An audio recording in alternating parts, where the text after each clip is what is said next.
अस्सलाम वालेकुम। आज का जो टॉपिक है वो हमारा टाइप्स ऑफ मैट्रिक्स है। तो सबसे पहले हम रो मैट्रिक्स की बात करते हैं जिसे रो वेक्टर भी कहते हैं। तो a matrix which has only one row, ऐसी मैट्रिक्स जिसके अंदर सिर्फ एक रो होती है वो हमारे पास रो मैट्रिक्स कहलाती है।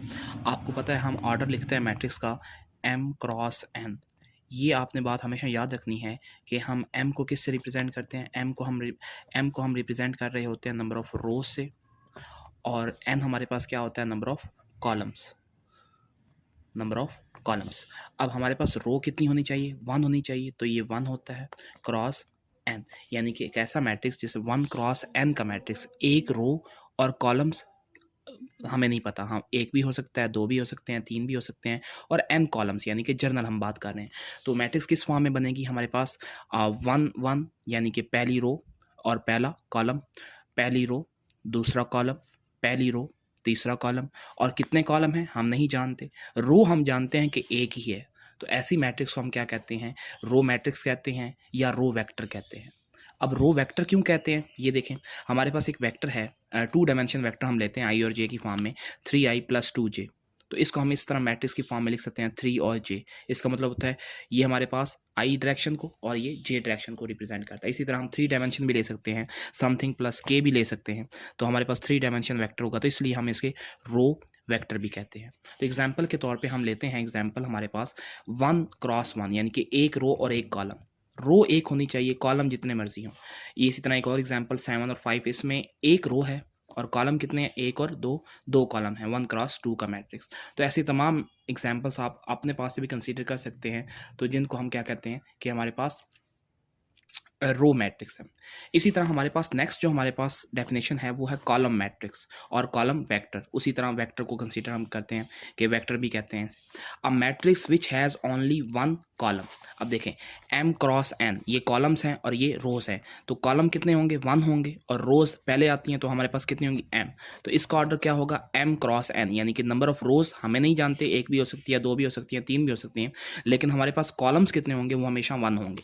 तो m cross n matrix of form, ये देखें 1j। अब j क्या है, j हम नंबर ऑफ कॉलम्स को रिप्रेजेंट करते हैं, उसके कितने कॉलम है, 1 कॉलम है, हमने साइड पे लिख दिया कि j की वैल्यू 1 है, यानी कि पहली रो पहला कॉलम, दूसरी रो पहला कॉलम, तीसरी रो पहला कॉलम। इसी तरह हम नहीं जानते रोज कितनी होंगी, तो m रोज और पहला column.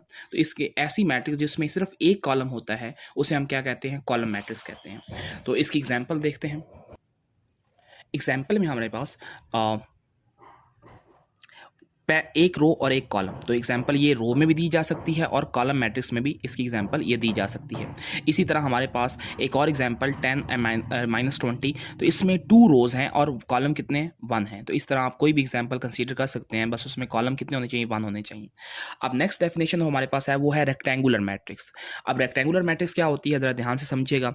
If m = n, m क्या होता है, m नंबर ऑफ रोज़ होती हैं, n क्या होता है, नंबर ऑफ कॉलम्स होते हैं। तो ऐसी मैट्रिक्स जिसमें नंबर ऑफ रोज इक्वल होंगे नंबर ऑफ कॉलम्स के, तो then the matrix is said to be a rectangular. Equal नहीं होंगे, सॉरी, इस इक्वल नहीं होंगे, ये इक्वल नहीं होने का ऊपर इक्वल लगा के उसके ऊपर एक लाइन डाल दें तो नॉट इक्वल होता है। तो इक्वल नहीं होंगे नंबर ऑफ कॉलम्स के, तो हमारे पास रेक्टेंगुलर मैट्रिक्स होगा। तो इसमें हमारे पास विच कैन, इसको ऐसे भी लिख सकते हैं, the matrix in which the number of rows not equal to number of columns is said to be a rectangular. देखें मिसाल के तौर पे इसमें कितनी रोज हैं, ये 2 रोज हैं और कॉलम कितने हैं, 3, तो नंबर ऑफ रोज इक्वल नहीं है, यानी कि 2 इक्वल नहीं है 3 के, इसलिए ये क्या है, ये एक रेक्टेंगुलर मैट्रिक्स है। और अगर इक्वल हो जाएं, जैसे मिसाल के तौर पे 1 2 5 6, तो ये इसमें क्या है, 2 रोज हैं और 2 कॉलम्स हैं, तो अब ये रेक्टेंगुलर मैट्रिक्स नहीं कहलाएगा। ठीक है, इसी तरह हमारे पास एक और मैट्रिक्स है जिसमें 3 रोज हैं लेकिन कॉलम्स कितने हैं, 4 हैं, तो ये एक रेक्टेंगुलर मैट्रिक्स है। नेक्स्ट जो डेफिनेशन हमारे पास है वो है स्क्वायर मैट्रिक्स की डेफिनेशन। अब स्क्वायर मैट्रिक्स क्या होती है, इफ m = n, ज़रा ध्यान से समझनी है डेफिनेशन, क्योंकि आगे जो 3 टाइप्स हैं स्केलर मैट्रिक्स की वो समझने के लिए आपको स्क्वायर मैट्रिक्स समझना बहुत ज़रूरी है। स्क्वायर मैट्रिक्स कि आगे तीन कौन सी टाइप्स हैं, डायगोनल मैट्रिक्स भी इसकी टाइप्स है, स्केलर मैट्रिक्स भी इसी की टाइप्स है, और आइडेंटिटी मैट्रिक्स भी स्केयर मैट्रिक्स की टाइप होती है। तो इसकी तीन टाइप्स हैं, एमसीक्यूज़ के तौर पर पूछा जा सकता है या वैसे शॉर्ट क्वेश्चन भी आ सकता है, तो ये ध्यान रखिएगा आप। तो ऐसी मैट्रिक्स जिसमें नंबर ऑफ रोज इक्वल होंगे नंबर ऑफ कॉलम्स के, then the matrix are matrix of order m cross n is said to be a square matrix. ये बात याद रखनी है, जिसमें नंबर ऑफ रोज इक्वल होंगे नंबर ऑफ कॉलम्स के, तो ऐसी मैट्रिक्स को हम क्या कहते हैं, स्केयर मैट्रिक्स कहते हैं। और उसके ऑर्डर को हम क्या लिख सकते हैं, n लिख सकते हैं या m लिख सकते हैं। यानी कि अगर आपके पास एक लिखा हो a matrix of order n, तो आप समझ जाएं कि उसका वो कौन है, स्केयर मैट्रिक्स है। क्यों? क्योंकि नंबर ऑफ कॉलम्स इक्वल होंगे नंबर ऑफ रोज के, और ये हमारे पास या फिर m लिखा हो तो आप समझ जाएं, या n क्रॉस n लिखा हो तो फिर भी यही बात होती है, आप लिख लें n क्रॉस n, तो फिर भी हम इसी को क्या कंसीडर करेंगे, एक स्केयर मैट्रिक्स ही कंसीडर करेंगे। A square matrix which has number of rows equal to number of columns is called square matrix. जैसे 1 1, नंबर ऑफ रोज कितनी है 1, कॉलम कितने हैं 1, तो ये एक स्केयर मैट्रिक्स है। नंबर ऑफ रोज कितनी है 2, नंबर ऑफ कॉलम कितने हैं 2, तो ये एक स्केयर मैट्रिक्स है। तो इसकी मैंने ये नीचे लिखा है। अगर आपको ये नोट्स चाहिए, या आपको ये कुछ कॉन्सेप्ट नहीं समझ आ रहा है, कोई एग्जांपल नहीं समझ आई, या आप कुछ ऐड चीज़ें देखना चाह रहे हैं, या कुछ और आपको कहीं से कन्फ्यूजन हो रही है, तो मैं व्हाट्सएप नंबर मेंशन कर दूंगा, आप उस नंबर पर रब्ता कर लें, तो मैं आपको इंशाल्लाह आपको गाइड भी कर दूंगा, और आपको नोट्स भी, ये वाले नोट्स जो मैंने बनाए हैं ये भी आपको प्रोवाइड कर दूंगा। जी, ये स्केयर मैट्रिक्स को मैंने एक जर्नली डिफाइन किया है। 4x4 का एक जर्नल स्केयर मैट्रिक्स लिया है, जिसमें 4 रोज हैं और 4 कॉलम्स हैं, 4 रोज हैं और 4 कॉलम्स हैं, तो इसलिए स्केयर मैट्रिक्स कंसीडर किया है। इसको एग्जांपल के तौर पे मैंने इसलिए लिखा है क्योंकि आगे जो कॉन्सेप्ट्स आ रहे हैं, जो डेफिनेशंस आ रही हैं, उसको समझने के लिए हमें इसकी ज़रूरत पड़ेगी। ज़रा बड़े ध्यान से समझना है, ये कॉन्सेप्ट बहुत इंपॉर्टेंट है, डेफिनेशंस हैं, इसको आपने याद रखना है। अच्छा, कंसीडर अ स्केयर मैट्रिक्स, आपने एक स्केयर मैट्रिक्स लेनी है जो n क्रॉस n, यानी कि जिसका order number of rows equal होंगी नंबर ऑफ कॉलम्स के, एक आपके पास स्केयर मैट्रिक्स आ गई। आप सोचें, आपने माइंड में एक स्केयर मैट्रिक्स सोच लें, 2x2 का सोच लें, 3x3 का सोच लें, 4x4 का सोच लें, 5x5 का सोच लें, ये 4x4 का लिखा हुआ है, आप यही सोच लें अपने माइंड में। अच्छा, फिर elements for which i equal to j, मैंने एक स्केयर मैट्रिक्स जर्नल में डिफाइन की है। 4x4 की मैट्रिक्स है, इसमें नंबर ऑफ रोज कितनी है 4 हैं, नंबर ऑफ कॉलम्स कितने हैं 4 हैं, यानी कि मैट्रिक्स एक कंसीडर करनी है जिसमें रोज और कॉलम इक्वल हों, वो स्केयर मैट्रिक्स कहलाती है। एंट्रीज का हमें नहीं पता, तो हमने इसलिए जर्नल एंट्रीज को रिप्रेजेंट किया है। ये क्यों किया है? क्योंकि आगे जो ये 4 पॉइंट्स लिखे हुए हैं, इनको समझना बहुत ज़रूरी है। ये बहुत इंपॉर्टेंट कॉन्सेप्ट्स हैं, जिसकी बुनियाद पर हम नेक्स्ट आने वाली डेफिनेशन को समझ पाएंगे अगर हमें ये कॉन्सेप्ट समझ आ गए। ठीक है, तो हमने क्या किया, consider a square matrix A of order n, हमने एक कंसीडर मैट्रिक्स कर लेनी है जिसका ऑर्डर n होगा, यानी number of rows equal to number of columns होंगे। तो ऑर्डर को हमने, स्केयर मैट्रिक्स के ऑर्डर को हम n से रिप्रेजेंट कर सकते हैं, m से रिप्रेजेंट कर सकते हैं, n क्रॉस n से लिख सकते हैं। तो इस तरह से हम स्केयर मैट्रिक्स के ऑर्डर को लिख सकते हैं। तो आप अपने माइंड में एक स्केयर मैट्रिक्स कंसीडर कर लें। अब हमारे पास क्या है कि elements for which i equal to j, एक ऐसे एलिमेंट्स जिसमें i इक्वल होता है j के, यानी कि जो नंबर है रो का, जो नंबर है कॉलम का, जब इक्वल होते हैं, ऐसे एलिमेंट्स कौन होंगे?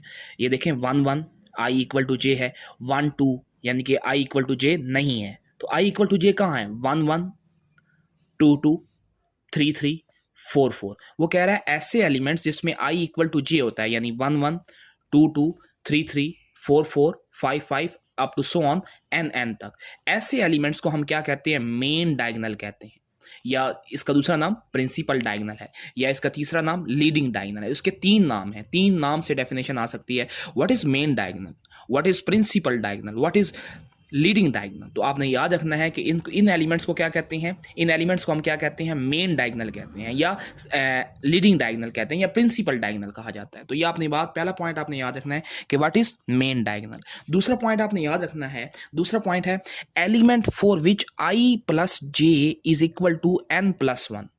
अब ये बात आपने बड़े ध्यान से समझनी है। ये क्या मतलब है इस बात का? आप जरा ध्यान से देखिएगा, n प्लस 1 का क्या मतलब है? वो कह रहा है i plus j equal to n plus 1। ज़रा n प्लस 1 तो देखें, इसमें कितने n हैं? हमारे पास 4 है, तो 4 प्लस 1 कितना आएगा? 5। तो ये नंबर आना चाहिए i प्लस j का। तो ज़रा i प्लस j करते हैं, देखें 1 प्लस 1 करते हैं तो हमारे पास क्या आ रहा है?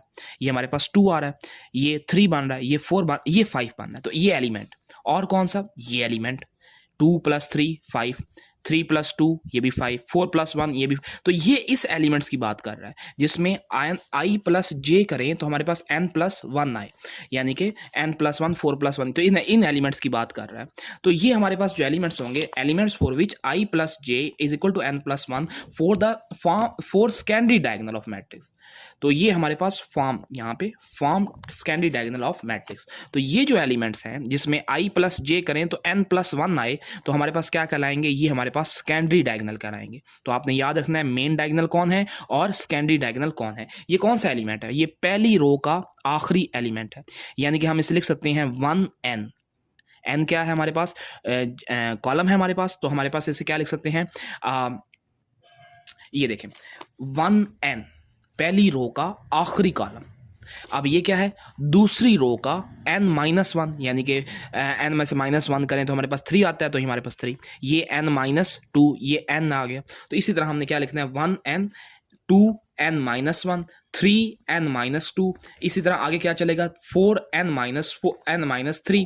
तो कहाँ तक जाएंगे, ये जाएंगे n रोज तक, पहली रो, दूसरी रो, तीसरी रो, इस तरह चलते जाएंगे n रोज तक, और उसमें कॉलम कौन सा होगा, पहला कॉलम होगा। तो इन एलिमेंट्स को इस तरह से भी रिप्रेजेंट किया जा सकता है कि इसे कह सकते हैं 1n यानी 1 4, 2n-1 यानी 2 3, 3n-2 यानी कि 2। तो इस तरह से हम इसको रिप्रेजेंट कर सकते हैं। अच्छा, ये हमारे पास दूसरा सेकेंडरी डायगोनल्स हमारे पास आ गए। अच्छा, ऐसे एलिमेंट्स जिसमें i लेस होता है j से, जरा देखिएगा i लेस j से कहाँ है, ये देखें 1 2 i लेस है j से, i लेस है j से, i लेस है j से, i लेस है j से, i 2 लेस है 4 से, इसमें i ग्रेटर है j से। तो ये जो मेन डायगोनल से ऊपर वाला हिस्सा है, इसे हम कहते हैं अबव द मेन डायगोनल। ऐसे एलिमेंट्स जो जिसमें i लेस होता है j से, वो अबव द मेन डायगोनल है, और जिसमें i ग्रेटर होता है j से, वो बिलो द मेन डायगोनल होते हैं। तो मेन डायगोनल के अबव कौन से एलिमेंट्स होते हैं, मेन डायगोनल के बिलो कौन से एलिमेंट्स होते हैं, ये आपने बात याद रखनी है। नेक्स्ट हमारे पास डेफिनेशन की तरफ चलते हैं। इसको बड़े ध्यान से समझना था आपने, इसको माइंड में रखना है, इसको आप स्क्रीनशॉट ले लें, आप इसको पॉज करें, इसको ध्यान से पढ़ें, आपको चीज़ें समझ आ जाएंगी, आप प्रैक्टिस करें, आपको समझ आ जाएगी। नेक्स्ट हम देखते हैं डायगोनल मैट्रिक्स। नेक्स्ट हमारे पास डायगोनल मैट्रिक्स की डेफिनेशन है, और डायगोनल मैट्रिक्स मैंने आपको पहले बताया था, ये एक स्क्वायर मैट्रिक्स की टाइप होती है। तो let A be a square matrix. आपने एक मैट्रिक्स ली है, ये क्या है, शॉर्ट फॉर्म ऑफ मैट्रिक्स है। आई जे रिप्रेजेंट कर रहे हैं कि इसमें number of rose and number of columns को आई और एन जे रिप्रेजेंट कर रहे हैं। इसका ऑर्डर क्या हो सकता है, एक स्क्वायर मैट्रिक्स है तो इसका ऑर्डर n क्रॉस n होगा, या ऐसे n भी लिख सकते हैं। तो ये एक आपने स्क्वायर मैट्रिक्स कंसीडर की है, 1 क्रॉस 1 की हो सकती है, 2 क्रॉस 2 की हो सकती है। अपने माइंड में एक स्क्वायर मैट्रिक्स को कंसीडर करें, ठीक है।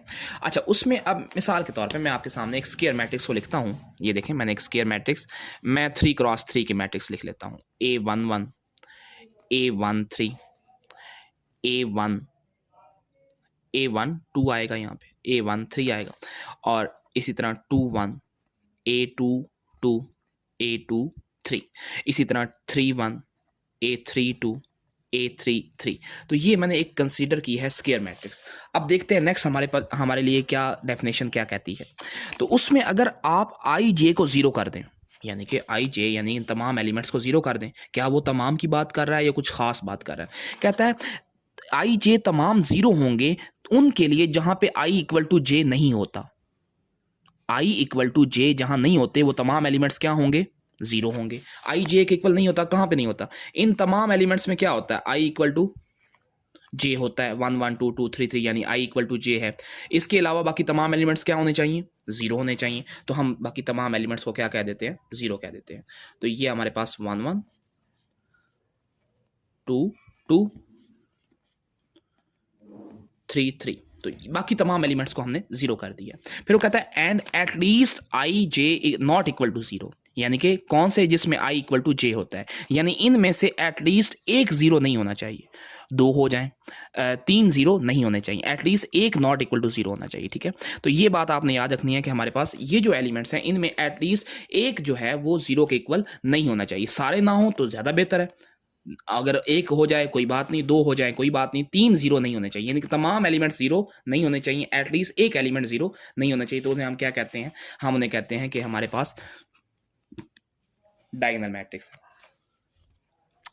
Is sum elements of principal diagonal, यानी कि वो आपके पास मेन जो डायगोनल है, ये वाले जो डायगोनल है, इसमें may be zero but not all, इसमें कुछ जीरो हो भी सकते हैं, जैसे यहाँ पे एक जीरो है एक जीरो नहीं है, तो ये भी डायगोनल मैट्रिक्स है।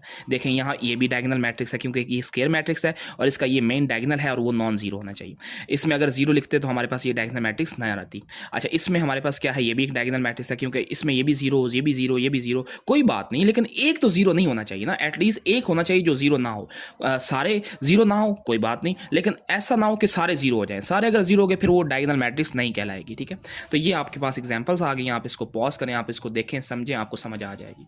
उसके बाद हमारे पास क्या है, एक स्केलर मैट्रिक्स आ गई है। स्केलर मैट्रिक्स क्या होती है, a square matrix of order n। आपने एक स्क्वायर मैट्रिक्स कंसीडर कर लिया जिसका ऑर्डर n है। उसमें क्या कह रहा है, उसमें ये कह रहा है कि आई जे जीरो होने चाहिए, यानी कि उसके तमाम एलिमेंट्स जीरो होने चाहिए। क्या ये बात कर रहा है, कहता नहीं, for all i not equal to j, वो एलिमेंट्स जिसमें आई इक्वल टू जे नहीं होता। ये देखें, एक स्क्वायर मैट्रिक्स है आपके पास 3 by 3, अगेन वही एग्जांपल ले लेते हैं।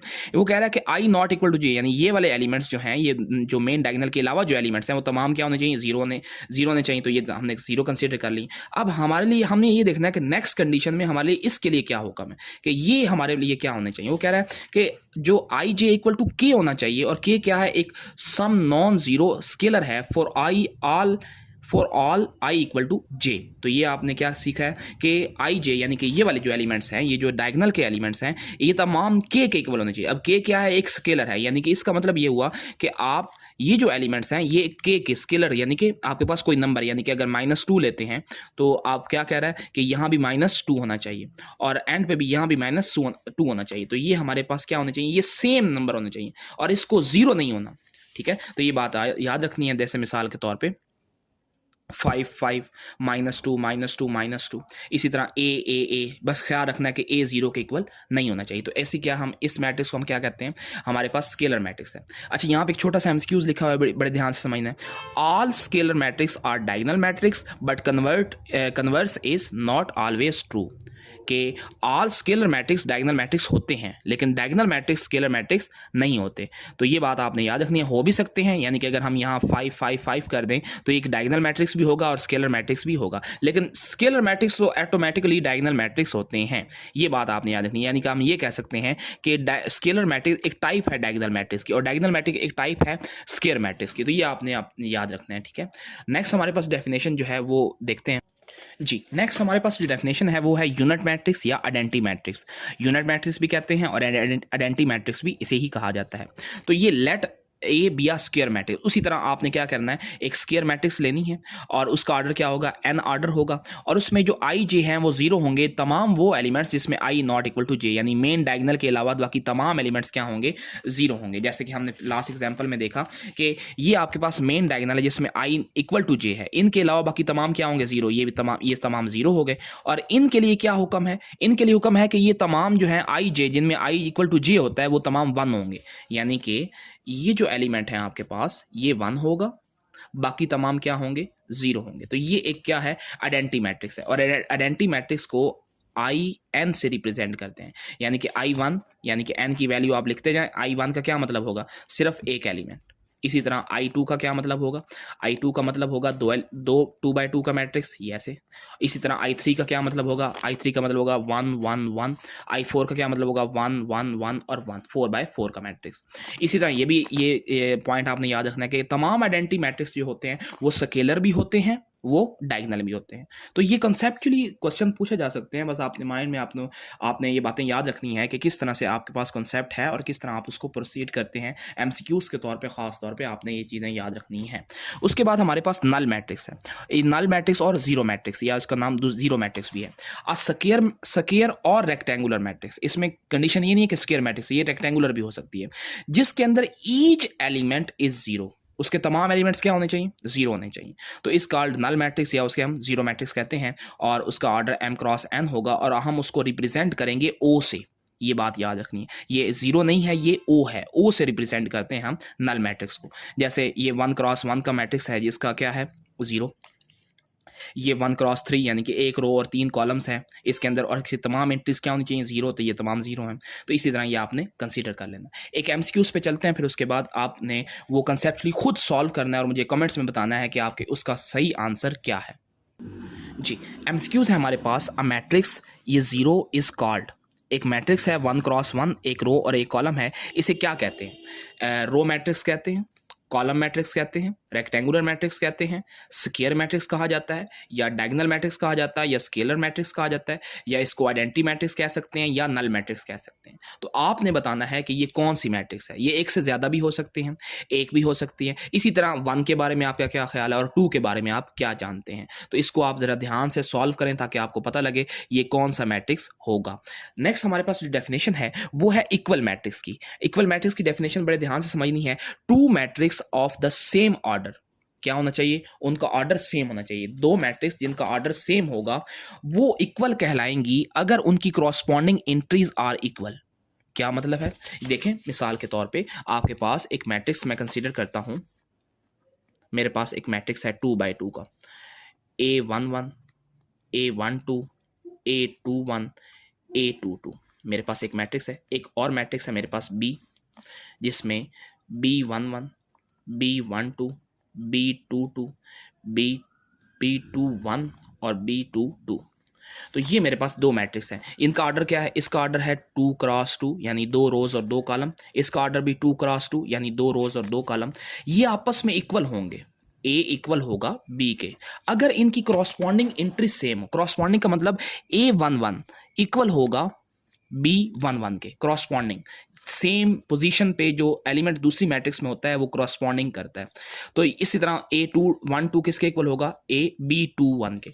यानी कि AIJ इक्वल होगा BIJ के। यानी कि A21 किसके इक्वल होना चाहिए? B21। यानी I की वैल्यू क्या होनी चाहिए? 2 होनी चाहिए और J की वैल्यू यानी सेम वैल्यूज होनी चाहिए। तो ये हमारे पास क्या कहलाएगा? ये हमारे पास कहलाएगा टू इक्वल मैट्रिसेस अगर हमारे पास ये कंडीशन फुलफिल होती है। ये देखिए यहाँ पे एक मैट्रिक्स है जिसका ऑर्डर M क्रॉस N है, तो इसका ऑर्डर भी M क्रॉस N होगा। ये I में है, ये A में है और ये B में मैट्रिक्स है। अब ये हमारे पास इक्वल होगा इफ एंड ओनली इफ, यानी कि अगर हमारे पास ये कंडीशन फिल होती है तो हमारे पास ऊपर वाली कंडीशन ट्रू है, और अगर ऊपर वाली कंडीशन ट्रू होती है तो नीचे वाली कंडीशन ट्रू है। इफ एंड ओनली इफ इसे रीड करते हैं कि एक कंडीशन अगर फुलफिल करती है तो दूसरी खुद ब खुद फुलफिल कर सकती है, उसको हम प्रूव कर सकते हैं। तो इसमें हमारे पास AIJ इक्वल होना चाहिए BIJ के। यानी कि I अगर 1 है तो इधर भी 1 होना चाहिए, यानी अगर 1 2 है तो इधर भी 1 2, 1 1 है तो इधर भी 1 1, इधर 3 2 है तो इधर भी 3 2। तो ये आपस में इक्वल होने चाहिए। दूसरे वर्डों में ये आप कह सकते हैं कि A and B represent the same matrix. अगर वो दोनों सेम मैट्रिक्स हैं तो हम क्या कह सकते हैं? ये मैट्रिक्स आर इक्वल। एग्जाम्पल में देखिए, एग्जाम्पल में हमारे पास यही रिप्रेजेंट हो रहा है कि देखें एक मैट्रिक्स है जो 5 तो यहाँ भी 5 है, 6 तो यहाँ भी 6 है, ये 1 यहाँ भी 1 है, यहाँ -1 है तो यहाँ 2 -3 -1 ही होता है। तो सेम ऑर्डर है 2 by 2 का, और इनकी क्रॉसपॉन्डिंग एंट्रीज भी सेम है। तो हम क्या कह सकते हैं? A इक्वल टू B, यानी कि दूसरे लफ्जों में हम कह दें कि A और B सेम मैट्रिक्स है। लास्ट डेफिनेशन हमारे पास इस लेक्चर की ये है कि transpose of matrix. Transpose of matrix में हम क्या करते हैं? हम ऑर्डर चेंज कर देते हैं। अब देखें इसकी कितनी रोज हैं? 2 रोज हैं और 3 कॉलम्स हैं। तो हमने क्या कर दिया? रोज हमारे पास कितनी हो जाएंगी? 3 हो जाएंगी, और कॉलम कितने हो जाएंगे? कॉलम हमारे पास 2 हो जाएंगे। क्या हम ऑर्डर उसका चेंज कर देते हैं? तो एक मैट्रिक्स है जिसका ऑर्डर M क्रॉस N है, तो हमारे पास जो नई मैट्रिक्स जो ऑब्टेन होगी by interchanging the rows and column, उसका ऑर्डर क्या होगा? N क्रॉस M हो जाएगा। तो जैसे मिसाल के तौर पे पहली रो को मैंने पहला कॉलम बना दिया, दूसरी रो को मैंने दूसरा कॉलम बना दिया। Interchanging the row into column and column into rows. तो ये हमारे पास क्या कहलाएगी? ट्रांसपोज ऑफ मैट्रिक्स है। आपके पास कोई भी क्वेश्चन है इस लेक्चर के रिलेटेड, कोई भी आपके पास क्वेरी है तो आप मुझसे पूछ सकते हैं। आप मेरे इस यूट्यूब चैनल को सब्सक्राइब कर दें, और इसको हम इंशाल्लाह कंटिन्यू रखेंगे। और उम्मीद है कि ये हमारी सीरीज़ कंप्लीट इस चैप्टर की हम वीडियोस बना के आपको प्रेजेंट करेंगे, रिप्रेजेंट करेंगे। और लास्ट पे ये कहना चाह रहा हूँ कि आपने इस चीज़ को बड़े ध्यान से समझना है। अगर आपने शुरू से मेरे साथ ऐसे ही लेक्चर सुने हैं और अगर आप कॉन्सेप्चुअली लेके चलना चाहते हैं तो आपको बहुत इंटरेस्टिंग होंगे, सारे कॉन्सेप्ट क्लियर होंगे और हम इस चीज़ को बहुत अच्छे से डील करेंगे। नेक्स्ट जो हमारा लेक्चर होगा वो इंशाल्लाह ऑपरेशन ऑफ मैट्रिक्स के ऊपर होगा। हम ऑपरेशन सीखेंगे मैट्रिक्स के ऊपर और पहली एक्सरसाइज को सॉल्व करने की कोशिश करेंगे इंशाल्लाह। तो आपने आपका यहाँ पर रहने का बहुत शुक्रिया, और आपने वीडियो एंड तक देखी इसके लिए बहुत शुक्रिया। आप इस चीज़ को नोट कीजिए, रजिस्टर बनाएं, अपना कॉन्सेप्ट बिल्ड करें। बुक की रीडिंग बहुत ज़रूरी है, बुक को रीड करें। लिखने में मेरे से कुछ गलती हो सकती है, बुक के साथ अल्फाज मैच नहीं हो सकते, इज़ एंड द की इंसान हो, गलती हो सकती है, तो आपने वही चीज़ आपने राइट करनी है अपने रजिस्टर के ऊपर जो बुक में लिखी हुई है, ठीक है। तो मैंने बुक से देख के एग्जाम्पल्स को और डेफिनेशंस को पढ़ा है, लिखा है, तो आपने बुक को फॉलो करना है। और अगर आपके पास बुक नहीं है तो आप मुझे व्हाट्सएप में मैसेज कर दीजिए, मैं आपको बुक प्रोवाइड कर दूंगा। अब बहुत शुक्रिया, अपना बहुत सारा ख्याल रखिएगा। अल्लाह हाफिज़।